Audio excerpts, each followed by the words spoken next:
이미정 강사TV 이미정입니다. 이번 영상에 대해서 간단하게 말씀을 드리겠습니다. 동기부여 멘트로 강의를 시작해서 청중을 집중시킬 수 있는 레크레이션 기법과 그리고 중간중간에 유머와 넌센스를 넣어봤습니다. 긍정 마인드 교육에서는 제가 개인적으로 특강할 때 사용하는 것을 활용해 봤고요. 그리고 저번 영상에서 배운 웃음총으로 한번 웃어볼 거예요. 본 웃음에서는 비행기 웃음을 익혀서 저와 함께 세계 여행을 한번 해보겠습니다. 그리고 독일의 철학자 칸트 이야기를 통해서 내 삶을 한번 돌아보고요. 그리고 이혜령 박사님의 이야기인데 후회하지 않는 사랑의 소중함을 배우면서 마무리를 할 겁니다. 제가 학부가 중어중문학의 한문학을 전공을 했습니다.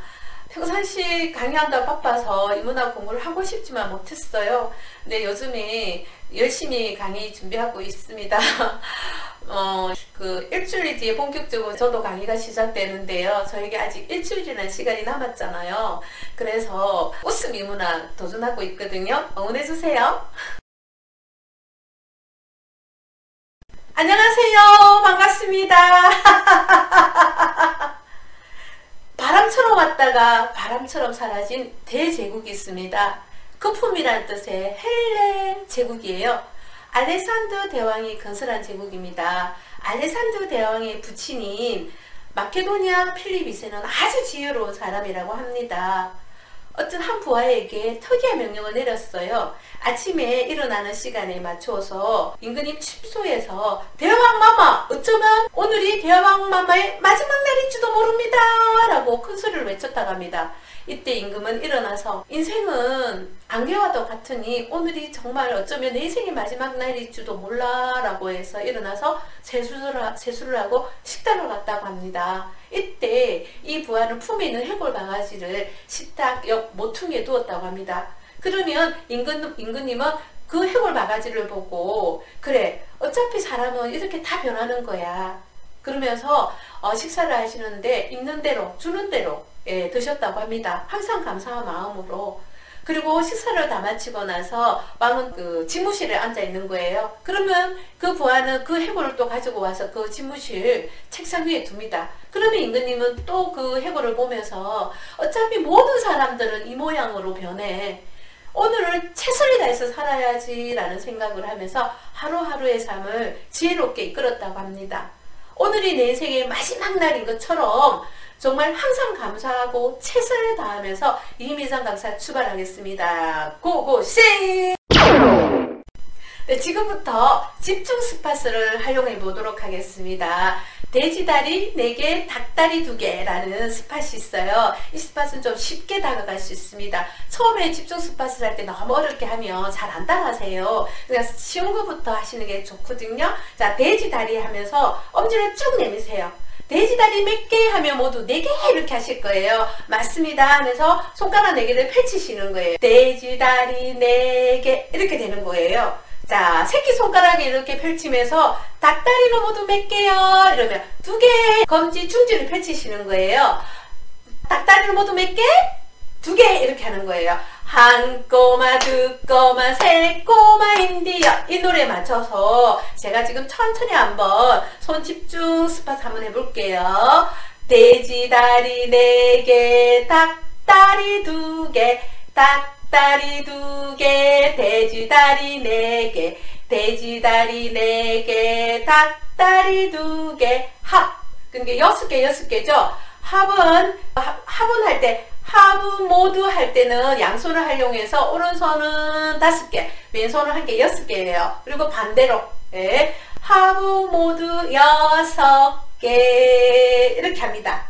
처음은 좀 어려울 수도 있어요. 처음 하시는 분은. 하지만 이 강사는 계속 반복적으로 하다 보면 또 강사가 잘해야만이 앞에 설 수 있잖아요. 그죠? 자, 다시 한 번 더 천천히 다시 한번 해볼게요. 돼지다리 4개, 닭다리 2개, 닭다리 2개, 돼지다리 4개, 돼지다리 4개, 닭다리 2개, 하부 모두 6개 이렇게 됩니다. 더 빨리 한번 해볼게요. 더 빨리. 자, 빨리 하게 되면 실수를 하게 되는 거예요. 그러면서 내 손이 내 마음 안 같다라는 걸 알게 되는 거죠. 자, 돼지다리부터 시작. 돼지다리 4개, 닭다리 2개, 닭다리 2개, 돼지다리 4개, 돼지다리 4개, 닭다리 2개, 합은 모두 6개. 이렇게 됩니다. 제가 강의 처음에 많이 할 때 활용했던 스팟입니다. 그런데 이 스팟을 보니까 좀 더 쉬우니까 좀 난이도를 높여서 닭다리가 모두 6개잖아요. 오른손을 검지하고 중지를 펼치시고요. 왼손은 4개의 손가락을 펼치는 거예요. 그러면서 합이 모두 하면서 합이 모두 6개 이렇게 연습을 시키세요. 처음에 이거 잘 안 되거든요. 한번 해보세요. 직접 한번 해보시면 아 정말 안 되는구나 이렇게 생각하실 거예요. 그런데 하다 보면 내 손이 내 마음대로 이렇게 움직이시더라고요. 두 번째 스팟은요. 오른손은 엄지를 내밀게 하세요. 그리고 왼손은 새끼손가락을 내밀게 하는 거예요. 이렇게 세우세요. 네, 표기해서 지금부터 제가 하나 둘 셋 받고 이렇게 할 거예요. 그러면 오른손은 새끼손가락 그리고 또 왼손은 뭐예요? 엄지가 이렇게 올라오겠죠? 펴지겠죠? 다시 한 번 더 하나 둘 셋 받고 오 천천히 하니까 다 되시는 것 같네요. 하나 둘 셋 받고 안 되시는 분은 정상이라고 했죠 그죠? 하나 둘 셋 받고 오 하나 둘 셋 받고 받고 받고 받고 하시다 보면 어떤 분은 이러고 계세요. 그럴 때 지금 어떤 분은 이러고 있습니다 하면 뻥 터지기도 해요. 빵빵 웃음을 유발하기도 하거든요. 다시 한 번 더 엄지 오른손 엄지 왼손은 새끼손가락 자 하나 둘 셋 받고 하나 둘 셋 받고 하나 둘 셋 받고 학교 종이에 맞춰서 시작 학교 종이 땡땡땡 어서 모이자 빨라집니다. 선생님이 우리를 기다리신다. 어떤 분 이러고 계세요? 진짜예요. 이렇게 실수를 유발할 수 있는 집중 스팟으로 한번 활용해 봤습니다. 목사님하고 청알퇴직 기사가 죽어서 저승에 갔어요. 하나님이 목사님을 지옥으로 보내고 그리고 청알퇴직 기사는 천국으로 보낸 거예요. 그래서 너무 억울해서 목사님이 하나님께 따졌어요. 하나님, 저는 하나님의 좋은 말씀을 많은 사람들에게 전해드리고 좋은 일을 많이 했고 저 총알퇴직 기사는 가석으로 불법도 저지르고 수많은 사람들에게 공포에 떨겠는데 이거 너무 아닌 것 같습니다 라고 하니 하나님께서 너는 나를 정말 만나고 싶어서 찾아온 사람들에게 지루한 설교를 해서 다 잠을 재워 내가 그 사람을 만날 수 없도록 했고 저 총알퇴직 기사는 바로 가속으로 인해서 나를 찾고 싶은 마음이 없는데도 오 하나님 하면서 나를 찾게끔 했다. 그것이 바로 너가 지옥으로 간 이유다 라는 거예요.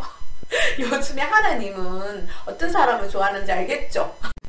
요즘 강사들이 SNS 때문에 좋은 정보를 빨리 알아서 좋기도 하지만 강의 중에 학생들은 SNS 검색하는 친구들도 있어요. 진짜 힘들 때도 많습니다.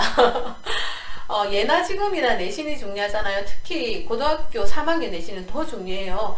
고등학교 3학년 친구의 이야기입니다. 생물 시험 있는데 정답이 학문이었대요. 학문. 근데 갑자기 우리가 시험 친다든지 이럴 때 기억 안 나잖아. 쉬운 것도 생각하고 또 생각해도 도저히 학문이 생각이 안 나고 똥구멍만 생각이 난 거예요. 그래서 이렇게 적어서 냈더니요. 시험 치고 나면 친구들 루루 몰려와서 정답 이렇게 답 확인하잖아요. 근데 자기만 똥구멍이라고 적어놓은 줄 알았더니 많은 친구들이 비슷한 답을 적었나 봐요. 그리고 생물 선생님이요. 학문이 맞다라고 이렇게 발표를 한 거예요. 그래서 달려갔습니다. 왜냐하면 점수 하나가 정말 중요하잖아요. 그래서 달려가서 학문은 순수한 우리나라 말이고 우리나라 말이 아니라 한자어고 똥구멍은 순수한 우리나라 말이다. 우리나라 말을 사랑해야지 라고 하니까 약간 반은 넘어간 것 같아요. 생물 선생님이. 근데 그 옆에 있는 우리 국어 선생님이 이거를 맞다고 해라면서 순수한 우리나라 말에 이거는 맞다고 해라 이렇게 말을 하는 거예요. 그래서 이제 맞다라고 하고 이제 교실에 돌아왔는데 하나이가 얼굴이 빨개지더니 손을 잡고 같이 간 거예요.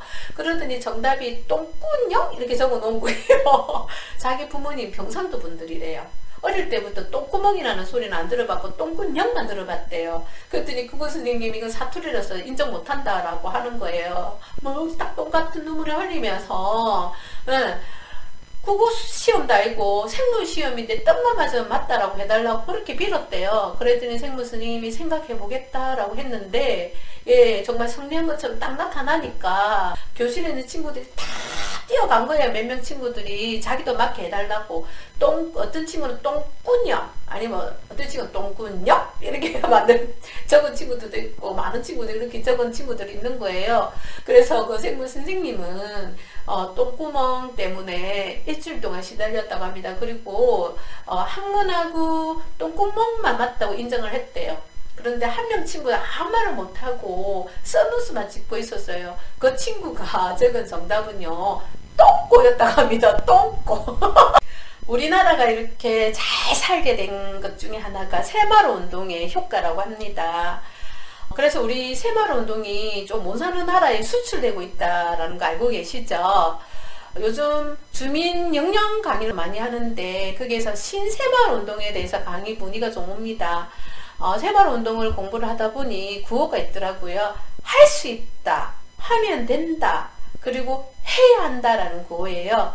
긍정이 한 번이면 좋은 사람이 되고요. 긍정이 두 번이면 성공할 사람, 긍정이 세 번이면 주변을 살릴 사람, 긍정이 네 번이면 기적을 이룬다고 합니다. 그래서 긍정이 네 번이면 기적이 일어난다 이런 말이 있어요. 자, 우리가 할 수 있다를 네 번 외쳐보겠습니다. 준비 시작. 할 수 있다, 할 수 있다, 할 수 있다, 할 수 있다. 해야 한다를 네 번 외쳐보겠습니다. 시작. 해야 한다, 해야 한다, 해야 한다, 해야 한다. 하면 된다. 네 번 시작. 하면 된다, 하면 된다, 하면 된다, 하면 된다. 예, 다시 긍정이 네 번이면 기적이 일어난다. 한 번 더 시작. 긍정이 네 번이면 기적이 일어난다. 어떤 강사님이 저에게 하는 말입니다. 빨간 피가 안 나오고 파란 피가 나올 것 같대요. 근데 저도 사람이 파충류 아니에요. 제가 정말 힘들 때, 특히 저 같은 경우는 긍정 강의를 한다든지 웃음 강의를 하는 강사잖아요. 힘들 때 표현을 하면 좀 그래요. 그래서 진짜 힘들 때 저에게 용기를 낼 수 있는 구호가 있습니다. 정말 힘들 때 아 좋다 좋아라는 말이에요. 뒤에서 한번 읽어보세요. 아 좋다 좋아라는 말입니다. 그래서 정말 힘들 때 이거 한번 해보세요. 진짜 효과적이에요. 어떻게 하냐면 아 좋다 좋아, 아 좋다 좋아, 아하 좋다 좋아. 인생은 모두 다 연극이다라고 했습니다. 그런데 그 연극의 주인공은 누구라고요? 바로 남이다. 나. 정말 힘들 때 이거 한번 해보시는 거예요. 예, 다시 한번 더. 아 좋다 좋아, 아 좋다 좋아, 아하 좋다 좋아. 그런데 사람 많을 때 하면 좀 창피하잖아요. 그래서 화장실 들어가셔서 그걸 보면서 하세요. 그걸 보면서 하는 나 자신을 보면서 한 번 더 살려고, 한 번 더 용기 내어 보려고 긍정의 힘이 생깁니다. 이 꼬리에 한번 쫙 올리시고, 그리고 용기 내어서 다시 살아가는 거죠. 뭐 그게 바로 인생이 아닌가요? 저번 영상에 웃음총에 대해서 익혔습니다. 웃음총알 6개를 든 웃음총을 주면서 제가 약한 곳에 쏘라고 했어요. 호주에서 길게 웃으면 그 부위가 낫는다라고 한 거예요. 그죠? 한번 쏘면서 웃으실 거예요. 빵!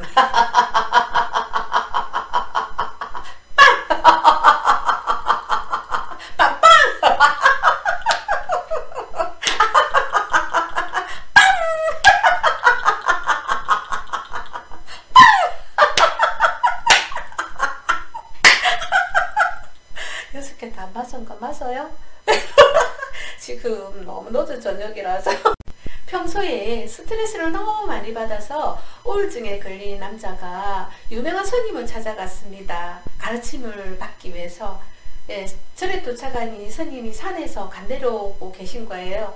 예, 나무를 이렇게 붙임을 메고. 그래서 너무 반가운 마음으로 손님, 저는 스트레스 받지 않고 행복하게 살고 싶습니다. 가르침을 좀 달라고 이렇게 말씀을 드린 거예요. 그랬더니 손님이 별로 무겁지 않는데 이 짐 좀 들어주겠나 라고 한 거예요. 그래서 그 짐을 들어서 보니 별로 안 무거워서 어깨 턱 치고 기다렸어요.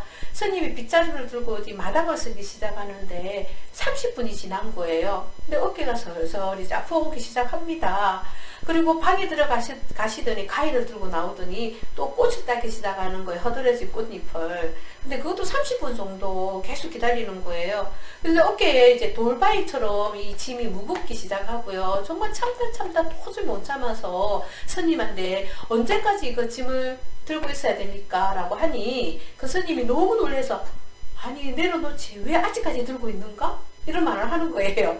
세상에는 안 져도 될 짐을 계속 지고 있고 내려놔야 될 짐을 계속 지면서 무겁다는 사람이 꽤 많습니다. 지혜로운 사람은 절대 무거운 짐을 지고 있지 않는다고 합니다. 특히 무거운 마음의 짐을 내려놓는 방법 중에 미소와 웃음이 최고의 방법이라는 거죠. 지금부터 비행기 웃음으로 본격적으로 한번 웃어보도록 하겠습니다. 따따따따 비행기 날아라 날아라 높이 높이 날아라 우리 비행기 대신에 자신의 이름을 부어서 불러볼 거예요. 따따따따 이미정 날아라 날아라 높이 높이 날아라 나는 이미정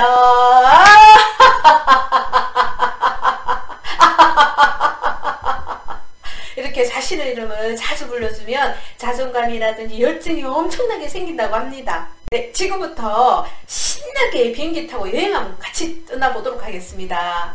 제가 소원이 뭡니까? 라고 물어보면 세계 일주 여행하는 거라고 항상 이야기하거든요. 10년차 강의를 하면서 딱 한 번 갔습니다. 2018년도에 대통령 선거 때 강의가 안 들어와서 그것도 4일 만에 여행사랑 연결하고 다녀왔거든요. 베트남 여행 다녀왔어요. 베트남. 정말 그때도 행복했습니다. 요즘처럼 이렇게 긴 장시간 동안 놀 줄 알았으면 여행이라도 갔을 텐데 근데 코로나 때문에 아무 데도 못 갑니다. 상상으로 우리 한번 세계 일주 한번 한다 생각하고 출발하겠습니다. 어디부터 갈까요? 저 멀리 있는 캐나다에 나이아가라 폭포 한번 가보고 싶지 않나요? 저는 정말 거기 폭포 떨어지는 모습 구경하고 싶은데 자 지금부터 비행기가 이륙합니다. 자 비행기를 모시고 자 출발하겠습니다. 점점점점점점점 뭐죠? 날개를 펼치는 거예요. 웃음소리 넣어서 자 위로 올라가세요.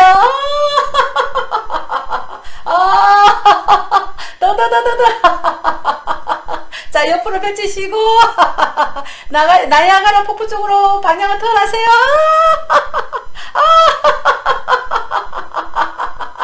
떴다 비행기에 맞춰서 지금부터 하늘 위로 날아보도록 하겠습니다. 떴다 이미정 날아라 날아라 높이 높이 날아라 나는 이미정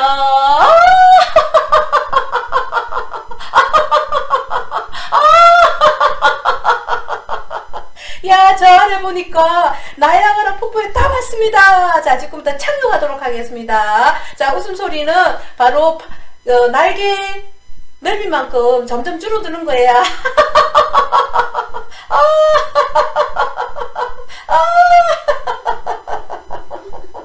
야, 이렇게 해서 도착했습니다.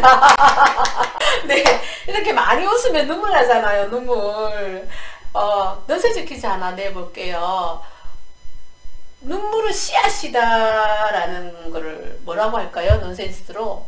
예, 눈물은 씨앗입니다. 바로 눈곱이랍니다. 눈곱. 하나 더요. 예, 나폴레옹이 하고 명령을 했는데 군사들이 아무도 안 움직이는 거예요. 이유가 뭘까요? 앞으로가 한국말이라서 못 알아들었다 합니다. 마지막 한 가지다. 마지막 아라비아 숫자 중에서 0과 9를 빼면 뭐가 될까요? 따라하세요. 영국다 띠리리리리 띠리리리리. 저 혼자 웃는 거 아니죠? 독일의 철학자 칸트 다 들어보셨죠? 네, 이 사람을 걸어다니는 시계다라고 합니다. 정말 규칙적인 생활을 하면서 사셨대요. 근데 규칙적인 생활을 하면서 사셨는데 그 이유가 다 있다라고 합니다. 칸트는 평생 동안 자기 고향인 퀘니스베르크를 떠난 적도 거의 없고요. 그리고 아주 가까이 있는 몇 시간밖에 안 되는 바닷가도 여행을 한 적도 한 번도 없대요. 그럼 칸트는 하루를 어떻게 보냈을까요? 칸트는 5시가 되면 기상을 하고요. 커피 한 잔을 즐기고 그리고 파이프에 담배를 피웠는데 하루에 하나의 파이프에 담배를 채우겠다라는 자기만의 원칙을 세우고 있었대요. 근데 시간이 지날수록 파이프의 대통이 커졌다라고 전해지고 있습니다. 자기만의 시간을 보내고 나서 칸트는 7시부터는요 바로 강의 준비를 하고 11시까지 학생들을 가르치고요. 그리고 이제 식당이라든지 술집에서 다양한 사람들하고 대화를 나누면서 식사를 했다고 합니다. 그리고 이웃들이 다 할 정도로 3시 30분이면 어김없이 산책을 즐겼습니다. 돌아와서는 친구, 절친뿐만 아니라 많은 사람들하고 대화를 나누고 이야기하는 걸 엄청나게 좋아했대요. 그리고 정말 싹싹하고 친절한 사람이었다라고 전하고 있고요. 이 칸트는 집으로 돌아와서는 글을 쓴다든지 책을 읽으면서 그리고 정확하게 10시가 되면 잠자리에 드는 겁니다. 훗날 칸트의 초상을 보고요. 아무 개성이 없는 로봇처럼 그려진 것도 바로 이런 정확하고 규칙적인 삶 때문이라는 거죠.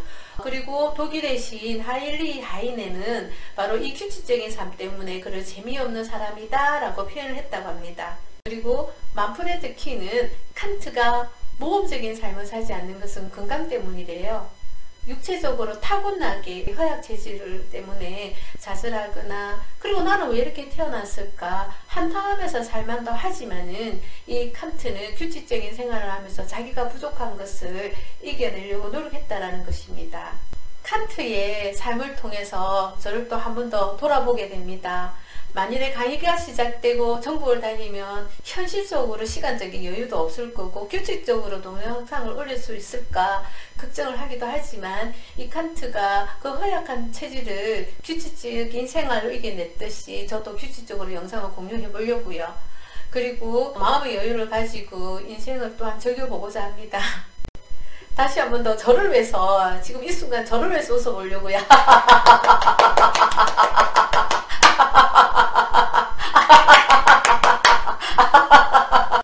마지막으로 한 시대를 풍미한 지성인 이혜령 박사님 이야기예요. 평생 남부럽지 않게 살아온 줄 알았는데 박사님에게 뼈아픈 후회의 가구가 있다라고 합니다. 사랑하는 딸을 먼저 하늘에 보낸 것이래요. 부모가 먼저 떠나면 천붕이요. 자식이 먼저 떠나면 천척이라는 말이 있습니다. 이혜령 박사님이 한 말입니다. 사랑하는 딸이 죽고 나서 가장 가슴 아픈 일이 내 휴대폰에 딸의 이름이 있고 그리고 단축번호만 누르면 딸이 전화를 받았었고 그리고 어디서든지 아무리 멀리 떨어진 곳이든 딸이 전화가 오면 전화를 받았고요. 근데 지금 현재로는 딸이 없고 나니 전화를 걸 수가 없다라는 겁니다. 지금도 지워지지 않은 채 딸이 휴대전화번호에 저장되어 있지만 이야기할 수 없는 게 죽음이고 별짓을 다 하고 외쳐도 그 빈자리는 어떤 것으로도 채워지지 않는다 라는 말에 얼마나 고통스럽고 힘들까 하고 생각해 봅니다. 이혜령 박사의 딸에게 보내는 굿나잇 키스라는 책에 내가 글 쓰던 펜을 내려놓고 읽다가만 책장을 덮고 두 팔을 활짝 편다. 아무리 바빠도 30초면 족하다. 그리고 상기된 너의 빠미에 굿나잇 키스를 할 것이다. 이런 내용에서 후회와 반성 그리고 딸에 대한 그리움이 이 30초에 다 담겨져 있다고 봅니다. 사랑하는 사람들이 볼 수도 있고 들을 수도 있고 만질 수 있다는 것은 살아있다는 것에 대한 소중함입니다. 말씀해 봅니다. 가까이 없으면 전화라도 자주 해야겠습니다. 정말 감사합니다. 사랑합니다. 행복하세요.